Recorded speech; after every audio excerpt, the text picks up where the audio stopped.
السلام علیکم۔ یہ ہے اردو ایکشن ٹیلز۔ آپ سب سے گزارش ہے کہ اس ویڈیو کو لائک اور شیئر کریں اور میرے چینل کو سبسکرائب کریں۔ یہ ہے ماریو پوزو کا شاہکار ناول گاڈ فادر۔ مترجم محمود احمد مودی۔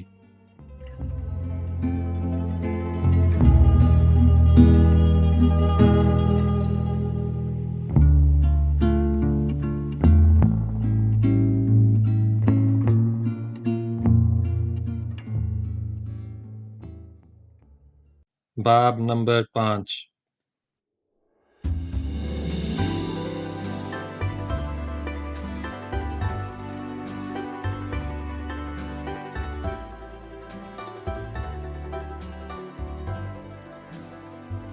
ہیگن نے ایک پیڈ پر یہ اہم نکات نوٹ کیے، پھر فہرست کے مطابق دوسرے ملاقاتی کو بلانے چلا گیا۔ اس بار اس کے ساتھ اندر آنے والے آدمی کا نام کپولا تھا۔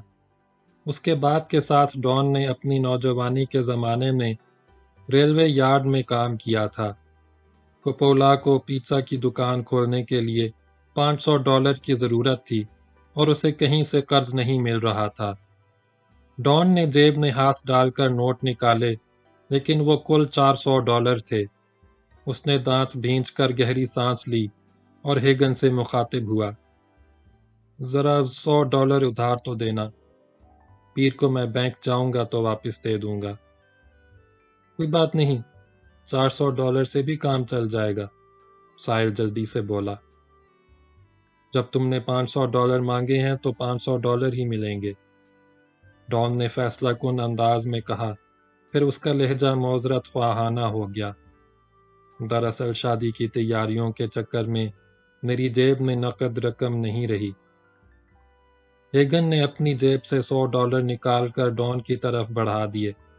اسے ڈان کا اصول معلوم تھا کہ ذاتی طور پر وہ رقم کے معاملے میں کسی پر احسان کرتا تھا تو اپنی جیب سے نقد رقم نکال کر دیتا تھا، چیک وغیرہ نہیں لکھتا تھا، اور نہ ہی اس رقم کا کہیں اندراج ہوتا تھا۔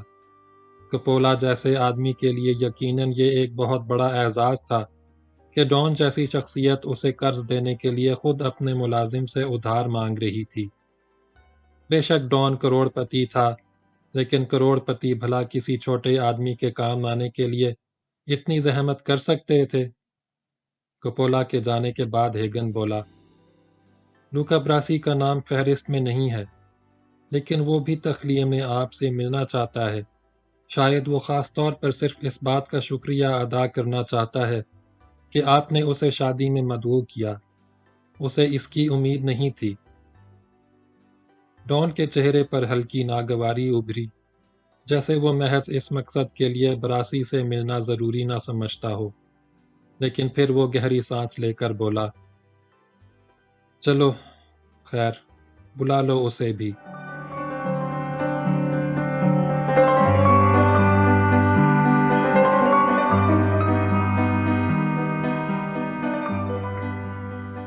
باہر باغ میں مائیکل کی منگیتر کے دور سے ہی براسی کو دیکھ کر حیران ہو رہی تھی، کیونکہ وہ چہرے مہرے سے ہی ایک خطرناک اور خونخوار آدمی نظر آتا تھا۔ وہ مائیکل سے اس کے بارے میں پوچھ رہی تھی۔ مائیکل حقیقت میں کے کو اسی مقصد کے لیے ساتھ لایا تھا کہ وہ اسے دھیرے دھیرے اپنے باپ کی اصل حیثیت اور فیملی کے بارے میں حقائق کو قبول کرنے کے لیے ذہنی طور پر تیار کر سکے۔ وہ اس کے ذہن میں اپنے باپ اور فیملی کا قدرے بہتر تصور بٹھانا چاہتا تھا، تاکہ اسے کبھی اچانک کسی قسم کا دھچکا نہ لگے۔ لیکن اسے لگ رہا تھا کہ کے نے حقیقت کو کسی نہ کسی حد تک محسوس کر لیا تھا۔ وہ ایک ذہین لڑکی تھی۔ اس نے غالباً یہ رائے قائم کی تھی کہ ڈان کا سارا ہی بزنس کچھ اتنا زیادہ شریفانہ، معززانہ اور اخلاقی حدود و قیود کے اندر نہیں تھا۔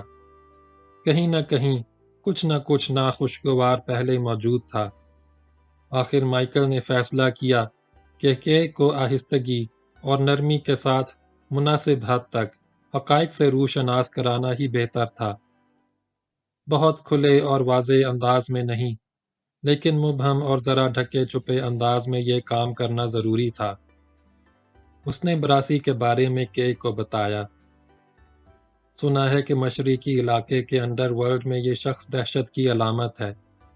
یہ کسی کی بھی مدد کے بغیر کسی کو اس طرح قتل کر سکتا ہے کہ پولیس یا ایف بی آئی کبھی حقیقت کا سراغ نہیں پا سکتی، اور کوئی ایسا نقطہ تلاش نہیں کر سکتی جس کی بنا پر وہ اس پر ہاتھ ڈال سکے۔ پھر مائیکل کے چہرے پر قدرے ناگواری ابھر آئی، اور ایک لمحے کے توقف کے بعد وہ ذرا ناپسندیدگی سے بولا، یہ شخص کسی حد تک میرے والد کا دوست ہے۔ مائیکل نے سر اٹھا کر کے کی طرف دیکھا۔ کے کی آنکھیں پھیلی ہوئی تھیں۔ وہ گویا بے یقینی سے بولی، کہیں تم مجھے یہ بتانے کی کوشش تو نہیں کر رہے کہ یہ آدمی تمہارے والد کے لیے کام کرتا ہے؟ مائیکل نے دل ہی دل میں مصلحت پسندی پر لعنت بھیجی اور کافی حد تک کھل کر بات کرنے کا فیصلہ کیا۔ وہ بولا، تقریباً 15 سال پہلے کچھ لوگوں نے میرے والد کے تیل کی امپورٹ کے کاروبار پر قبضہ کرنے کی کوشش کی تھی۔ میرے والد اٹلی سے زیتون کا تیل امپورٹ کرنے والے سب سے بڑے امپورٹر ہیں۔ جو لوگ ان کے کاروبار پر قبضہ کرنا چاہتے تھے، انہوں نے انہیں قتل کرنے کی کوشش کی تھی، اور یوں سمجھو کہ وہ اپنے مقصد میں تقریباً کامیاب ہو گئے تھے۔ اس وقت براسی ان سے نمٹنے کے لیے نکلا تھا۔ سنا ہے اس نے 2 ہفتوں کے اندر اندر 6 آدمیوں کو قتل کر ڈالا تھا، جس کے بعد وہ لڑائی ختم ہو گئی تھی، جسے انڈر ورلڈ کی اصطلاح میں اولیو آئل وار کہا جاتا تھا۔ مائیکل نے یہ کہتے ہوئے اس انداز میں مسکرانے کی کوشش کی جیسے اس نے کوئی لطیفہ سنایا تھا۔ کیا گروہ بازوں نے تمہارے والد کو گولی مار دی تھی؟ کے نے دریافت کیا۔ ہاں، لیکن یہ 15 سال پہلے کی باتیں ہیں۔ تب سے اب تک حالات بالکل پرسکون ہیں۔ اس نے گویا کے کو تسلی دی۔ وہ سوچ رہا تھا کہ کہیں اس نے کے کو ضرورت سے زیادہ تو نہیں بتا دیا، اور یہ بات ان کے باہمی تعلق کے لیے نقصان دہ تو ثابت نہیں ہوگی۔ تم اصل میں مجھے ڈرانے کی کوشش کر رہے ہو، کے نے مسکراتے ہوئے ہولے سے اس کی پسلیوں میں کوہنی ماری۔ تم چاہتے ہو کہ میں تم سے شادی سے انکار کر دوں؟ مائیکل تحمل سے مسکرایا اور بولا، نہیں، میں چاہتا ہوں کہ تم شادی سے پہلے ان باتوں کے بارے میں سوچ لو، غور کر لو۔ کیا اس نے واقعی 6 آدمیوں کو قتل کیا تھا؟ کے نے براسی کی طرف دیکھتے ہوئے بے یقینی سے پوچھا۔ اخبارات نے تو یہی لکھا تھا، لیکن کوئی بھی اس بات کو ثابت نہیں کر سکا تھا، مائیکل نے کہا۔ اس کے بارے میں اس سے بھی زیادہ خوفناک ایک کہانی اور بھی ہے، لیکن وہ اخبارات میں نہیں آ سکی۔ میرے والد اس کے بارے میں زبان نہیں کھولتے۔ ڈیڈی کا وکیل ٹام ہیگن اس کہانی سے واقف ہے، لیکن وہ بھی مجھے کچھ نہیں بتاتا۔ ایک بار میں نے اس سے پوچھا تھا کہ کس عمر میں تم مجھے اس قابل سمجھو گے کہ وہ کہانی سنا سکو، تو اس نے جواب دیا کہ جب تم 100 سال کے ہو جاؤ گے۔ یہ کہہ کر مائیکل نے ٹھنڈی سانس لی اور گلاس سے مشروب کی چسکی لے کر بولا، نہ جانے وہ کیا کہانی ہوگی۔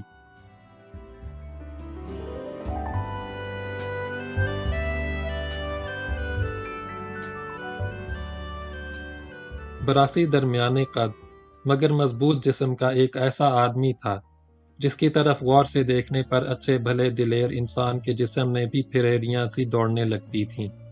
اس کے پتلے پتلے ہونٹ صفاکانہ انداز میں بھنچے رہتے تھے، اور اس کی آنکھوں سے موت کی سرد مہری جھلکتی تھی۔ انڈر ورلڈ کے لوگ بھی اس سے خوف کھاتے تھے، لیکن ڈان کورلیون کا وہ بے حد وفادار تھا۔ ڈان سے اس کی یہ وفاداری مثالی تھی، اور ڈان کی سلطنت کے ڈھانچے میں وہ ایک اہم ستون تھا۔ براسی دنیا میں کسی سے نہیں ڈرتا تھا، البتہ اس نے اپنی مرضی سے گویا خود کو ڈان سے ڈرنے اور اس کی عزت کرنے کا پابند بنا رکھا تھا۔ وہ ہیگن کے ساتھ اس کے کمرے میں داخل ہوا تو ڈان کو سامنے پا کر اس کا انداز نہایت مؤدبانہ ہو گیا۔ اس نے پہلے ڈان کو بیٹی کی شادی کی مبارکباد دی، پھر دعا کی کہ اس کی بیٹی کے ہاں پہلی اولاد لڑکا ہو۔ اس کے بعد اس نے موٹا سا ایک لفافہ نکال کر ڈان کی خدمت میں پیش کیا۔ تب ہیگن سمجھ گیا کہ براسی کیوں خاص طور پر ڈان سے تنہائی میں مل کر اسے بیٹی کی شادی کی مبارکباد دینا چاہتا تھا۔ دراصل اس نے اندازے لگا کر اپنی دانست میں تمام مہمانوں سے زیادہ رقم تحفے کے طور پر پیش کرنا تھی۔ اس رقم کا لفافہ وہ براہ راست ڈان ہی کی خدمت میں پیش کرنا چاہتا تھا۔ ڈان نے وہ لفافہ ایک شاہانہ تمکنت کے ساتھ قبول کر لیا اور اس کے چہرے پر خفیف سی مسکراہٹ آ گئی۔ براسی کا سر گویا فخر سے بلند ہو گیا۔ اس کے چہرے کی خشونت اور خونخواری اس لمحے کم ہو گئی۔ اس نے جھک کر نہایت احترام سے ڈان کے ہاتھ کو بوسہ دیا اور دروازے کی طرف چل دیا۔ ہیگن اس کے لیے دروازہ کھولے کھڑا تھا۔ اس کے جانے کے بعد ڈان نے طمانینت کی گہری سانس لی اور اس کے خیال میں براسی ڈائنامائٹ کی طرح تھا اور اسے احتیاط سے ہینڈل کرنے کی ضرورت تھی۔ تاہم اس کا مطلب یہ بھی نہیں تھا کہ وہ براسی سے کسی قسم کا خوف محسوس کرتا تھا۔ وہ اچھی طرح جانتا تھا کہ ڈائنامائٹ سے بھی خود کو نقصان پہنچائے بغیر اسے اپنے مقاصد کے لیے کس طرح استعمال کیا جا سکتا تھا۔ کیا اب صرف بوناسیرا باقی رہ گیا ہے؟ اس نے پوچھا۔ ہیگن نے اثبات میں سر ہلایا تو ڈان ایک لمحے پرخیال انداز میں چپ رہنے کے بعد بولا، اسے بلانے سے پہلے سینٹینو کو بھی یہاں بلا لو۔ میں چاہتا ہوں کہ ان باتوں اور ان ملاقاتوں سے وہ بھی کچھ سیکھے۔ ہیگن جلدی سے مضطربانہ انداز میں باہر چلا گیا۔ اسے اندازہ تھا کہ سینٹینو عرف سنی اس وقت کسی کمرے میں دلہن کی سہیلی کے ساتھ داد عیش دے رہا ہوگا۔ وہ سوچ رہا تھا کہ اگر یہ بات کھل جائے تو کیا ہنگامہ اٹھ کھڑا ہو۔ اس نے احتیاطاً پہلے اسے نظروں ہی نظروں میں باغ میں تلاش کیا، لیکن وہ وہاں نہیں تھا۔ ہیگن نے اسے آدھ گھنٹہ پہلے اوپر کی منزل کی طرف جاتے دیکھا تھا۔ اس کا مطلب تھا کہ وہ ابھی وہیں تھا، کیونکہ لوسی بھی کہیں نظر نہیں آ رہی تھی۔ اس نے ٹھنڈی سانس لی اور واپس مڑ گیا۔ اس دوران مائیکل کی منگیتر کے نے بھی اسے دیکھ لیا تھا۔ وہ اس کے بارے میں مائیکل سے پوچھنے لگی اور بولی، یہ شخص حقیقت میں کون ہے؟ اس سے جب میری ملاقات ہوئی تو اس نے اپنا تعارف کراتے ہوئے خود کو تمہارا بھائی کہا تھا، لیکن نہ تو اس کی شکل میں تم بھائیوں کی ذرا سی بھی شباہت ہے اور نہ ہی یہ اطالوی معلوم ہوتا ہے۔ یہ اصل میں 12 سال کی عمر میں ہمارے گھر میں آیا تھا اور یہیں پلا بڑھا ہے، مائیکل نے بتایا۔ اس کے والدین مر گئے تھے اور یہ لاوارثوں کی طرح گلیوں میں دھکے کھا رہا تھا۔ انفیکشن سے اس کی ایک آنکھ خراب ہو رہی تھی۔ سنی ترس کھا کر اسے اپنے ساتھ لے آیا تھا۔ بس تب سے یہیں ہے، اس کا کوئی ٹھکانہ ہی نہیں تھا جہاں یہ جاتا۔ یہ ہمارے ساتھ ہی پلا بڑھا، اس کی آنکھ کا علاج کرایا گیا، اسے قانون کی تعلیم دی گئی، اسے وکیل بننے کا شوق تھا، پھر اس کی شادی بھی ہو گئی، اب یہ میرے والد کا وکیل ہے۔ حیرت ہے کہ انہیں ایک بار پھر آنکھیں پھیلائیں۔ یہ تو بالکل فلموں اور قصے کہانیوں جیسا واقعہ ہے۔ تمہارے والد یقیناً بہت رحم دل انسان ہیں، جو انہوں نے ایک یتیم اور لاوارث لڑکے کو گود لیا اور اتنے اچھے طریقے سے پرورش کی، جبکہ ان کے اپنے بھی کئی بچے تھے۔ انہوں نے اسے گود نہیں لیا تھا، اڈاپٹ نہیں کیا تھا، مائیکل نے گویا اس کی غلط فہمی دور کی۔ بس اس نے ہمارے ہاں پرورش پائی ہے، اور اس کی وجہ یہ نہیں تھی کہ میرے والد کے اپنے بھی کئی بچے تھے۔ ہم صرف 4 بہن بھائی ہیں، اور اطالویوں کے ہاں 4 بچوں کو زیادہ نہیں سمجھا جاتا۔ اسے اڈاپٹ نہ کرنے کی وجہ یہ تھی کہ میرے والد کے خیال میں کسی بھی بچے کو اس کے اصل والدین کے ناموں سے محروم کر کے اپنے نام کے ساتھ نتھی کر دینا کوئی اچھی بات نہیں ہے۔ وہ اس کے قائل نہیں ہیں۔ ان کے خیال میں یہ اصل والدین کی توہین ہے۔ اس دوران انہوں نے دیکھا کہ ہیگن کہیں سے سنی کو تلاش کر کے اپنے ساتھ اندر لے جا رہا تھا۔ جاتے جاتے اس نے بوناسیرا کو بھی اندر آنے کا اشارہ کیا۔ بوناسیرا جلدی سے ادھر لپکا، یہ دیکھ کر کہ کو گویا ایک اور سوال کرنے کا موقع مل گیا۔ آج تمہاری بہن کی شادی ہے، آج بھی لوگ تمہارے والد کے پاس کسی نہ کسی کام سے آئے ہوئے ہیں، وہ بولی۔ آج تو وہ خاص طور پر آئے ہیں، آج کا دن ان کے خیال میں عام دنوں سے زیادہ اچھا ہے۔ انہیں معلوم ہے کہ کوئی بھی روایت پسند اطالوی اپنی بیٹی کی شادی کے دن کسی کی درخواست رد نہیں کر سکتا، اور کوئی بھی اطالوی اپنا کام نکالنے کا ایسا موقع ہاتھ سے جانے نہیں دے سکتا، مائیکل نے مسکراتے ہوئے کہا۔ اس دوران ہی لوسی واپس آ گئی، اس کا چہرہ تمتمایا ہوا تھا، وہ دلہن کے قریب آ بیٹھی۔ کہاں چلی گئی تھی تم؟ کونی نے سرگوشی میں پوچھا۔ میں ذرا باتھ روم گئی تھی، لوسی نے عذر لنگ پیش کیا۔ کونی نے گویا حقیقت کا اندازہ کر لینے کے باوجود اس کے عذر کو قبول کر لیا اور نیچی آواز میں بولی، اب کہیں مت جانا، میرے پاس ہی بیٹھی رہنا۔ بس تھوڑی دیر کی بات ہے، پھر تو تمہیں اپنے دولہے کے سوا کسی کا بھی اپنے پاس بیٹھنا بہت ناگوار گزرے گا، لوسی نے شریر لہجے میں کہا، اور دولہے نے مسکرا کر اس کی طرف دیکھا۔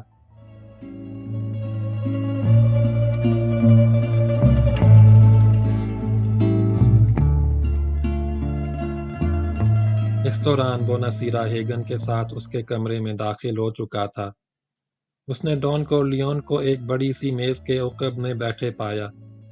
سنی کھڑکی کے قریب کھڑا باہر دیکھ رہا تھا۔ آج کے دن بوناسیرا وہ پہلا فرد تھا جس کے استقبال کے سلسلے میں ڈون نے خاصی سرد مہری کا مظاہرہ کیا۔ اس نے بوناسیرا سے مصافحہ کیا اور نہ ہی اس کے گلے ملنے کے لیے اپنی جگہ سے اٹھا۔ بوناسیرا کے لیے اس کے دل میں کوئی خاص دوستانہ جذبات نہیں تھے۔ اسے شادی کی تقریب میں صرف اس لیے مدعو کر لیا گیا تھا کہ اس کی بیوی سے ڈون کی بیوی کی خاصی دوستی تھی۔ میں شکر گزار ہوں کہ آپ نے مجھے اور میری فیملی کو اس تقریب میں بلا کر عزت بخشی، اور معذرت خواہ ہوں کہ میری بیوی اور بیٹی تقریب میں نہیں آ سکیں۔ میری بیٹی ابھی تک اسپتال میں ہے، بوناسیرا نے ہوشیاری سے گفتگو کا آغاز کیا۔ تمہاری بیٹی جس المیہ کا شکار ہوئی، ہم اس کے بارے میں جانتے ہیں، ڈون نے سپاٹ لہجے میں کہا۔ اگر تمہیں اس سلسلے میں کسی مدد کی ضرورت ہے تو کہہ ڈالو، تمہیں مایوسی نہیں ہوگی۔ بوناسیرا نے سنی اور ہیگن کی طرف دیکھا، پھر ہونٹوں پر زبان پھیر کر بولا، کیا میں آپ سے تخلیے میں بات کر سکتا ہوں؟ نہیں، ڈون نے بلا تعامل گمبھیر لہجے میں کہا، یہ دونوں میرے بازوؤں کی طرح ہیں، میری کوئی بات، میرا کوئی معاملہ ان سے چھپا نہیں ہے، میں انہیں باہر بھیج کر ان کی توہین نہیں کر سکتا۔ بوناسیرا نے ایک لمحے کے لیے آنکھیں بند کر لیں، پھر گہری سانس لے کر گویا کسی فیصلے پر پہنچتے ہوئے بولا، میں امریکہ میں رچ بس گیا تھا اور اس ملک کو پسند بھی کرتا تھا۔ یہاں مجھے سکون سے زندگی گزارنے کا موقع ملا اور میں نے پیسہ بھی کمایا۔ میں نے اپنی بیٹی کی پرورش امریکی انداز میں کی تھی اور اسے آزادی دے رکھی تھی، تاہم اس نے کبھی ایسا کوئی کام نہیں کیا جس سے میرا سر شرم سے جھک جائے۔ تاہم اس کا ایک بوائے فرینڈ ضرور تھا جس کے ساتھ وہ باہر گھومنے پھرنے جاتی تھی۔ وہ لڑکا رشتہ مانگنے کبھی ہمارے گھر نہیں آیا۔ وہ ایک لمحے کے لیے خاموش ہوا، پھر گویا گفتگو کے نازک موڑ کی طرف آتے ہوئے بولا، ایک روز وہ اس لڑکے کے ساتھ ڈرائیو پر گئی۔ راستے میں لڑکے نے اپنے ایک دوست کو بھی ساتھ لے لیا۔ انہوں نے کسی طرح میری بیٹی کو شراب پینے پر مجبور کیا اور پھر ویرانے میں اس کی عزت لوٹنے کی کوشش کی۔ اس نے شدید مزاحمت کی تو انہوں نے مار مار کر اس کا برا حال کر دیا، اس کا جبڑا بھی توڑ ڈالا، ناک بھی توڑ ڈالی، اس کے چہرے اور جسم پر نیل پڑ گئے۔ وہ تکلیف سے روتی تھی تو میرا دل بھی خون کے آنسو روتا تھا۔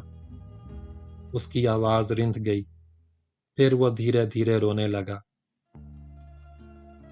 ڈون نے گویا بادل ناخواستہ ہمدردی اور تعصب سے سر ہلایا۔ اس سے حوصلہ پا کر بوناسیرا شکستہ سے لہجے میں مزید بولا، میری بیٹی میری آنکھوں کا تارا تھی، بہت خوبصورت تھی، مگر اب شاید وہ زندگی بھر کے لیے بدصورت ہو جائے۔ انسانوں پر سے اس کا اعتماد شاید ہمیشہ کے لیے اٹھ چکا ہے۔ میں ایک اچھے امریکی کی طرح پولیس کے پاس گیا۔ دونوں لڑکے گرفتار بھی ہوئے، مقدمہ بھی چلا، ان کے خلاف شہادتیں مضبوط تھیں۔ انہوں نے اپنا جرم تسلیم بھی کر لیا۔ جج نے انہیں 3 سال کی سزائے قید بھی سنائی، مگر اس پر عمل درآمد معطل رکھا۔ دونوں لڑکے اسی دن رہا بھی ہو گئے اور میں احمقوں کی طرح عدالت میں کھڑا رہ گیا۔ وہ سب فاتحہ انداز میں میری طرف دیکھ کر مسکراتے ہوئے رخصت ہو گئے۔ تب میں نے اپنی بیوی سے کہا کہ انصاف کے لیے ہم ڈان کورلیون کے پاس جائیں گے۔ ڈان کا سر گویا بوناسیرا کے دکھ کے احترام میں جھکا ہوا تھا۔ وہ خاموش ہوا تو ڈان نے سر اٹھایا اور سرد لہجے میں بولا، تم پولیس کے پاس کیوں گئے؟ اگر تمہیں انصاف چاہیے تھا تو تم پولیس کے پاس جانے کے بجائے میرے پاس کیوں نہیں آئے؟ بوناسیرا نے مجرمانہ انداز میں سر جھکا لیا۔ ڈان گویا خود ہی اپنے سوال کا جواب دیتے ہوئے بولا، اتنے برسوں میں تم نے کبھی مجھ سے کوئی رابطہ نہیں رکھا، حالانکہ میری بیوی تمہاری بیوی کی دوست تھی، گویا تمہاری بچی کی گاڈ مدر تھی، لیکن تم کبھی اس بچی کو ہمارے گھر میں نہیں لائے۔ ہم ایک دوسرے کے بہت پرانے جانے والے تھے، لیکن تم نے کبھی مجھے چائے کافی پر بھی اپنے گھر مدعو نہیں کیا۔ شاید تمہیں خوف تھا کہ مجھ سے تعلق رکھ کر تم کسی مصیبت میں نہ پھنس جاؤ۔ تم سمجھتے تھے کہ امریکہ ایک جنت ہے جہاں تمہاری طرح شرافت سے زندگی گزارنے والوں کو کوئی خطرہ لاحق نہیں۔ تمہیں مجھ جیسے دوستوں کی ضرورت نہیں تھی۔ تمہارا خیال تھا کہ ضرورت پڑنے پر انصاف اور تحفظ دلانے کے لیے امریکہ کی پولیس اور عدالتیں کافی ہیں، لیکن جب تمہیں وہاں منہ کی کھانی پڑی تو تم میرے پاس آ گئے۔ اتنے برسوں بعد تمہیں ڈان کورلیون یاد آ گیا، اور اس کے پاس بھی تم دل میں عزت اور احترام کے جذبات لے کر نہیں آئے۔ مجھے پتہ چلا ہے کہ تم نے اپنی بیوی سے کہا تھا، اگر میں تمہاری مرضی کے مطابق ان لڑکوں کے بارے میں ایسی انتقامی کارروائی کروں جس سے تمہارے دل میں ٹھنڈک پڑ جائے تو اس کے لیے تم بھاری رقم بھی خرچ کرنے کو تیار ہو۔ تم ان لڑکوں کو مروانا چاہتے ہو۔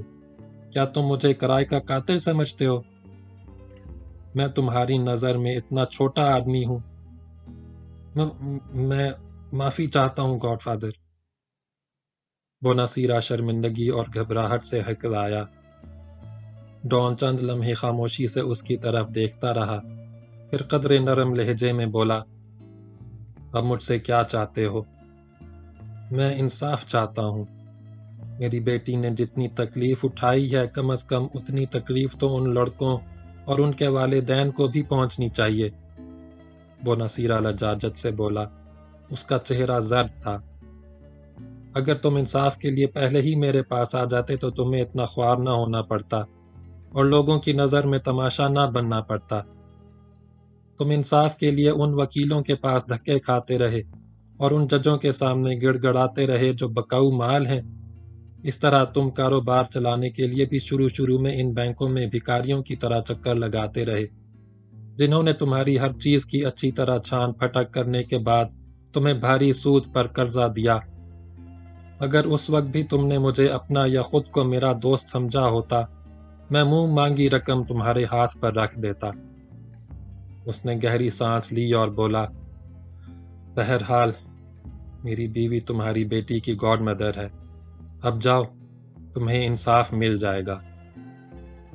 جب بوناسیرا چلا گیا اور دروازہ اس کے عقب میں بند ہو گیا تو ڈان نے ہیگن کی طرف متوجہ ہوتے ہوئے کہا، یہ معاملہ مینزا کے سپرد کر دو۔ اس سے کہنا کہ بھروسے کے آدمیوں سے کام لے جو لہو کی بو سونکھ کر زیادہ مستی میں نہ آ جائیں اور بہت آگے نہ بڑھ جائیں۔ ہم بہرحال کرائے کے قاتل نہیں ہیں۔ سنی جو اس دوران کھڑکی سے باہر باغ کی طرف دیکھ رہا تھا، مڑتے ہوئے بولا، جونی بھی شادی میں شرکت کے لیے آن پہنچا ہے۔ میں نے آپ سے کہا تھا نا کہ وہ ضرور آئے گا۔ باہر سے مہمانوں کا شور بھی سنائی دینے لگا۔ شاید کچھ لوگ بہت جوش و خروش سے جانی کا استقبال کر رہے تھے۔ ہیگن نے بھی آگے بڑھ کر کھڑکی سے دیکھا، پھر ڈان کی طرف مڑتے ہوئے بولا، واقعی آپ کا گاڈ سن جانی آیا ہے، کیا میں اسے یہاں لے آؤں؟ نہیں، ڈان نے مسکراتے ہوئے کہا، ابھی ذرا لوگوں کو اس سے مل کر خوش ہو لینے دو، وہ مشہور آدمی ہے، لوگ اس سے ملنے میں خوشی محسوس کرتے ہیں۔ وہ بہرحال ایک اچھا گاڈ سن بھی ہے، اس موقع پر وہ میرے پاس آنا نہیں بھولا۔ ہیگن ذرا چپتے ہوئے سے لہجے میں بولا، ضروری نہیں کہ وہ خاص طور پر آپ سے ملنے یا شادی میں شرکت کرنے کے لیے آیا ہو۔ 2 سال سے اس نے پلٹ کر نہیں دیکھا تھا۔ مجھے اندیشہ ہے کہ اب وہ پھر کسی مشکل میں نہ پھنس گیا ہو، جس کی وجہ سے اسے آپ کے پاس آنا پڑا ہے۔ ظاہر ہے، مشکل یا مصیبت میں وہ مدد کے لیے اپنے گاڈ فادر کے پاس نہیں آئے گا تو کس کے پاس جائے گا؟ ڈان نے خوش دلی سے کہا۔